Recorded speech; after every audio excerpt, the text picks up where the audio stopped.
Bismillahirrahmanirrahim.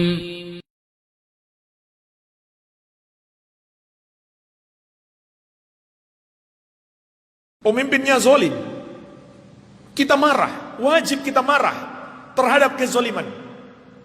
Jadi bukan berarti kita sabar, berarti kita setuju dengan kezaliman, tidak. Tidak begitu jemaah sekalian, jangan salah paham. Kita tetap marah dengan kezaliman tersebut, tetapi bersamaan dengan itu kita pun harus tetap sabar. Makanya ini ujian berat. Ini ujian berat. Di satu sisi kita marah, tapi di sisi lain kita disuruh bersabar. Maka di sini kita diuji, apakah mengikuti emosi kemarahan kita atau tunduk kepada ajaran Rasulullah SAW. Dan jemaah sekalian, di masa-masa fitnah akan tersingkap hakikat dan akan terlihat siapa yang berpegang teguh dengan sunnah dan siapa yang lemah pegangannya.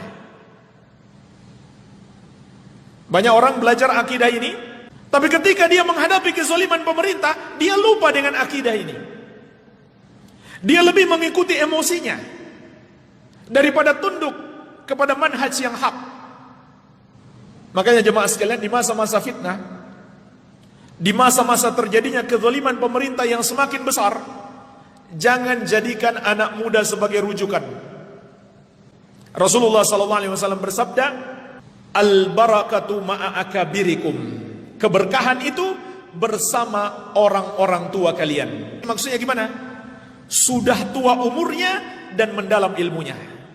Anak muda, walaupun dia LC, walaupun dia MA, walaupun dia doktor, terkadang berfatwa mengikuti emosi. Kenapa? Dia masih muda.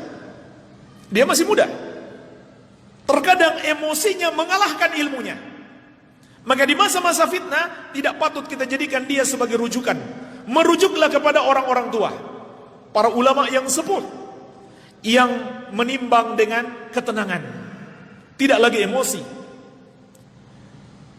Dan juga orang tua itu jemaah sekalian umumnya lebih takwa daripada anak muda. Iya kan? Anak muda masih sibuk dengan gadget, masih banyak maksiatnya. Orang tua umumnya lebih takwa. Dan di masa-masa fitnah kita butuh hidayah dari Allah Subhanahu wa taala untuk memperlihatkan kepada kita mana jalan yang benar. Dan takwa itu adalah sebab terbesar kita mendapatkan hidayah. In tattaqullaha yaj'al lakum furqanan. Kalau kamu bertakwa kepada Allah, maka Allah akan berikan kepadamu furqan, pembeda. Dengan itu kamu membedakan mana yang benar dan mana yang salah. Ini jangan jadikan anak muda sebagai rujukan kita. Jadikan orang tua sebagai rujukan kita. Anak muda seringkali mengikuti emosi.